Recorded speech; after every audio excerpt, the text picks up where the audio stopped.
Bruce Springsteen has created countless standards of the Great American Songbook. Now, next we go in depth on a song that you may have forgotten about that is not only a modern day standard, but a defining song about relationships in general.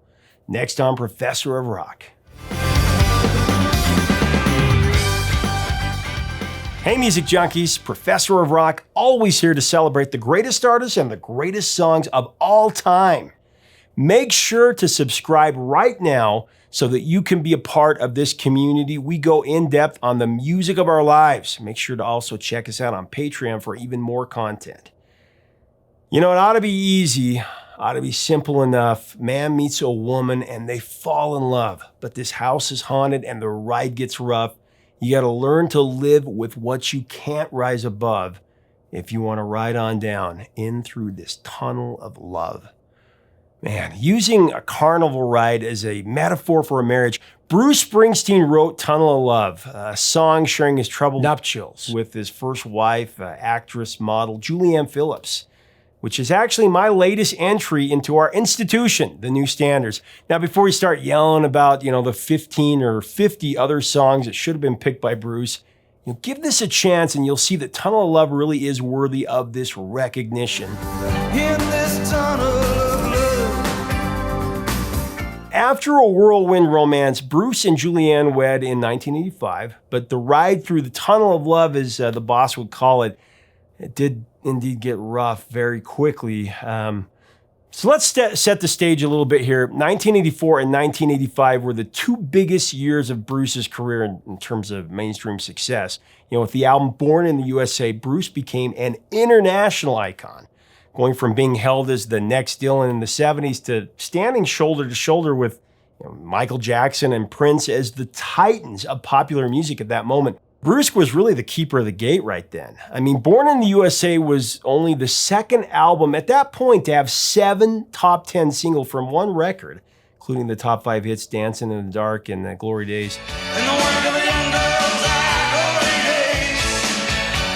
The Born in the USA tour, though, was arguably the must-see live event of the decade as Bruce continued to deliver 3+ hours of back-breaking, soul-quaking spiritual rock and roll revivals all across the nation.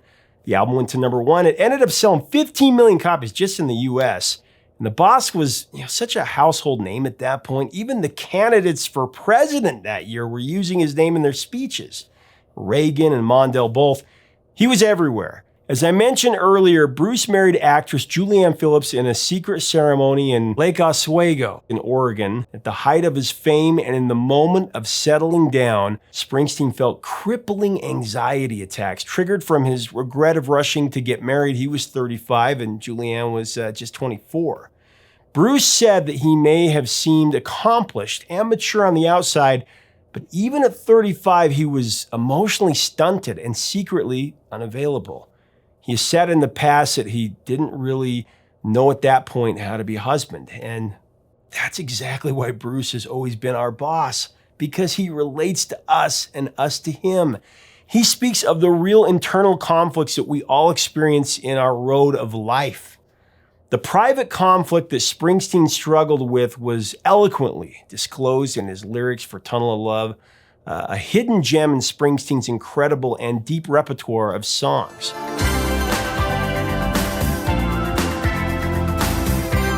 Album Tunnel of Love, man, that uncovers an inner life and unresolved feelings as Bruce turned inward, and he really opened the kimono for the first time, letting us in on his inner turmoil. Instead of telling other people's stories as he had done so honestly in the years before, here he was talking about his own life.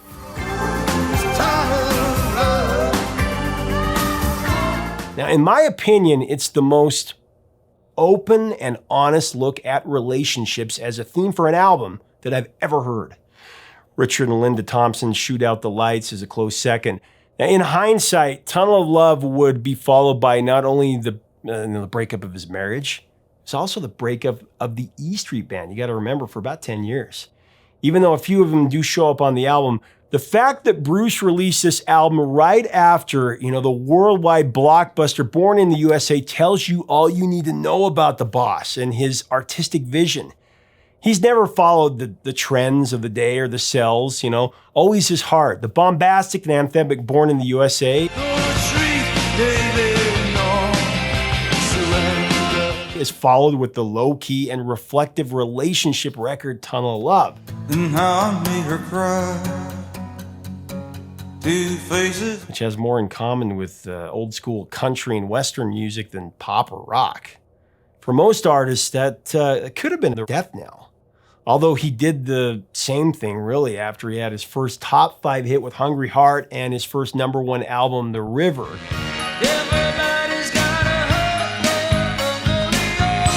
He followed that up, remember, with the wholly acoustic and stark folk record, Nebraska, an album that he recorded at his home with a 4-track recorder. Lincoln, Nebraska, with a sawed-off. Talk about taking risks. He always does it. It's because he respects his audience. He is an artist of integrity, and it always shows through in his music. Believe me, we're going to cover Bruce and his albums in the future. And I'd even love to go in depth on the album Tunnel of Love itself someday, as it was such a beacon of strength for me as I experienced the same breakdown in my first marriage. You know, Bruce's music was my companion through the ensuing trials and the final acceptance of the end of a marriage that I thought would last forever. Bruce has always been one of my favorite artists. This album has so many great songs that really take you through the entire life of a relationship, you know, from the periods of flirting, courting, marriage, even the darker elements like adultery, loss of faith, even loss of oneself, and trying to come out the other side of it all with some hope intact. It's back when we had sides, not just sides of relationships. I'm talking about sides on an LP. Side 1 of Tunnel of Love has some of the more hopeful takes on love with, you know, Tougher Than the Rest.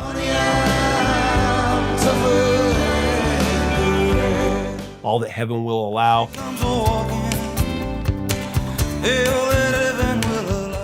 There's the father and son song Walk Like a Man, where Bruce is trying to, you know, work through his feelings of doubt on his wedding day.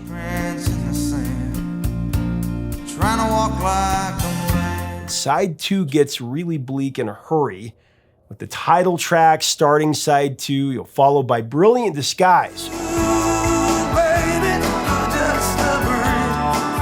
which asks if we ever really know our partner, ending with the brilliant line, God have mercy on the man who doubts what he's sure of.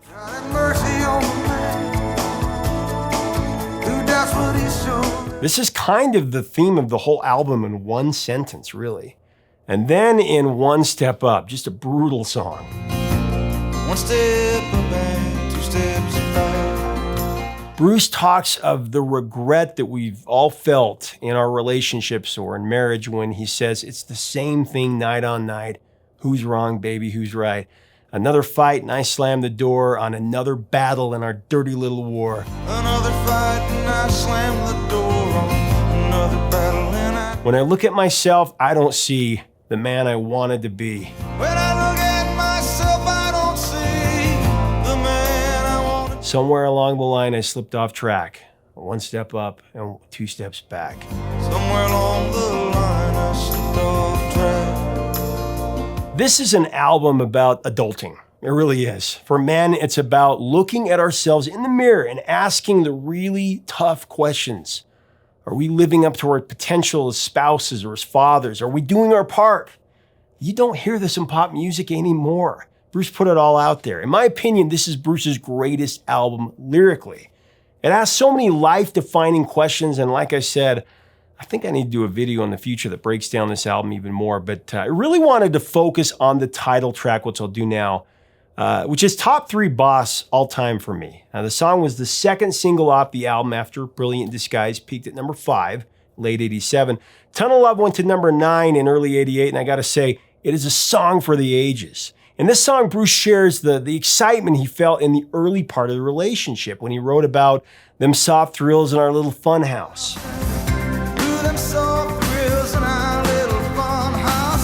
And then he reveals the growing uneasiness he's experiencing in the line, then the lights go out and it's just the 3 of us, you and me and all that stuff we're so scared of.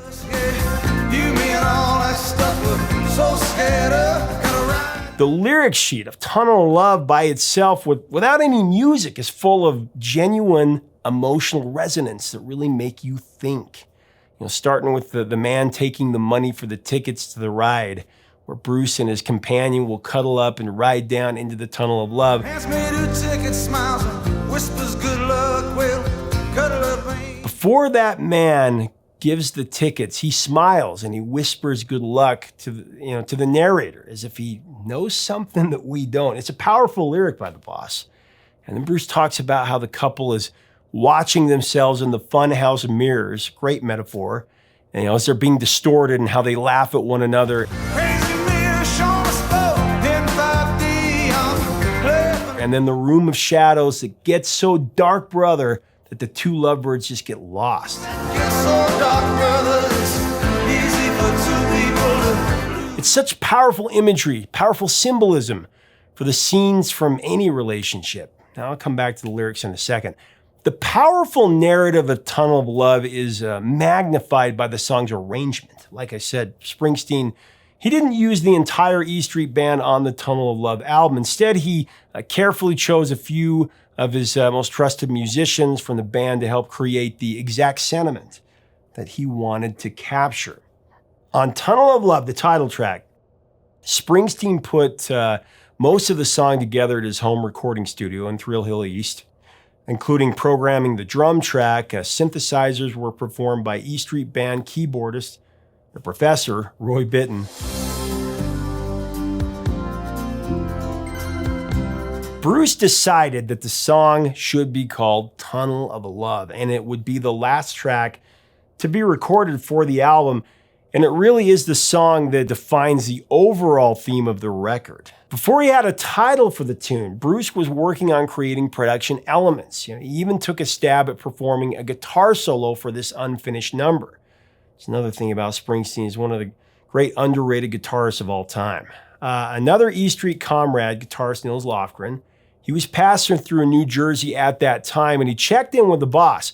Springsteen told him that he was working on his solo album, was messing around with a guitar solo that he wanted Nils to take a crack at. When Lofgren arrived at Springsteen's home studio, Bruce told him that he wanted the guitar to have an unusual sound. Nils listened to what Bruce had been recording and was surprised to hear how different it was to anything else that he'd ever heard from Bruce. Lofgren described what he heard as beautiful and radical. Nils proceeded to experiment with foot pedals and flangers and came up with a searing guitar solo that had a dissonant, turbulent tone.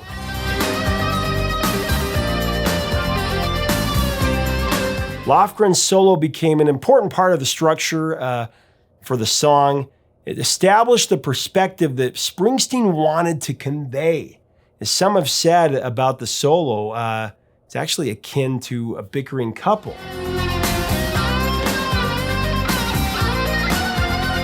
Springsteen also incorporated the effects of an actual family riding a roller coaster at an amusement park in Point Pleasant, New Jersey, to reinforce his allegory. The roller coaster just screams. It's heard in the beginning and at the end of the song, and were inspired from the amusement park rides on the boardwalk of Asbury Park, New Jersey, that was a big part of the boss's youth, and a haunt for some of his early gigs as a budding musician. Many Springsteen fans, of course, know that. Another inventive part of the recording of Tunnel of Love is the chanted vocal bridge. It actually borrows the melody from New Horizons, a song by the Moody Blues from 1972. That's very interesting.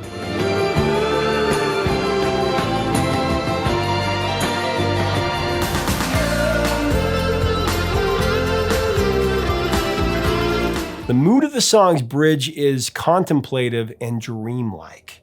The song uses ethereal synth sounds that really add to that mystery.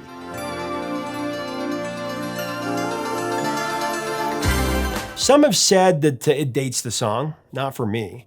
There was a rumor that Springsteen had recorded the whole Tunnel of Love album with steel guitars and fiddles, string instruments. I'd love to hear that if that exists, but this song would easily work both ways. It passes the Tin Pan Alley test, by the way, with ease, as Bruce has covered it bare bones. Ride down, baby, into this tunnel of love. It's a song that I could really see, Frank Sinatra singing with just a piano, a la One for My Baby, like a track from one of his saloon song albums.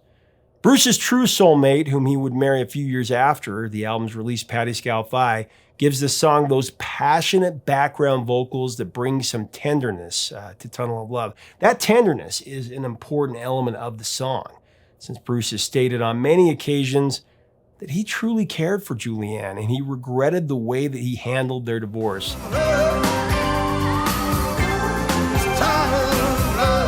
Tunnel of Love really needed to take us on that emotional journey of the breakup of a serious relationship, especially the wounding of a failed marriage. It's a struggle that many of us have faced.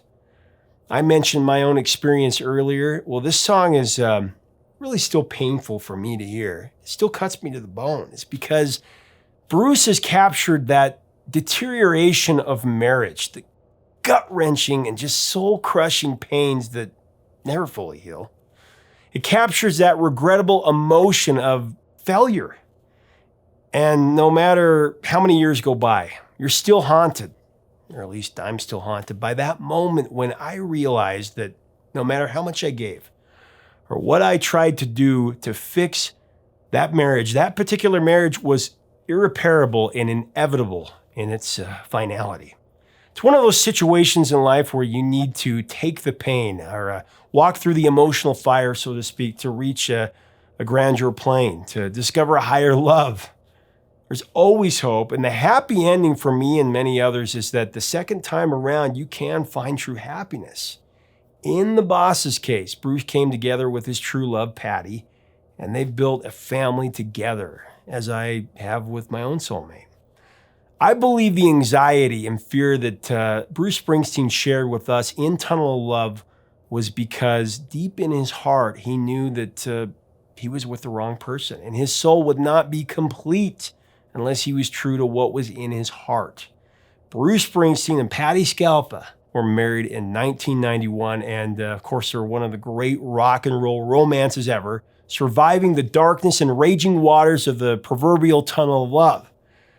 The key to surviving that darkness on the edge of town, if you will, and the raging waters of the Tunnel of Love are found in the last line of the song, which I began this video with. It ought to be easy, ought to be simple enough. Man meets a woman and they fall in love, but the house is haunted and the ride gets rough. You got to learn to live with what you can't rise above. It's rough, you've got to learn to live with what you can't rise above. If you want to ride on down in through this tunnel of love.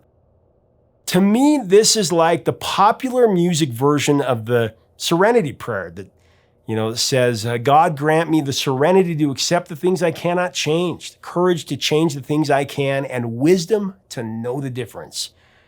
I think if we can learn to live with those things that we truly cannot change and find the courage to change the things that, of course, we can, we will have unconditional love.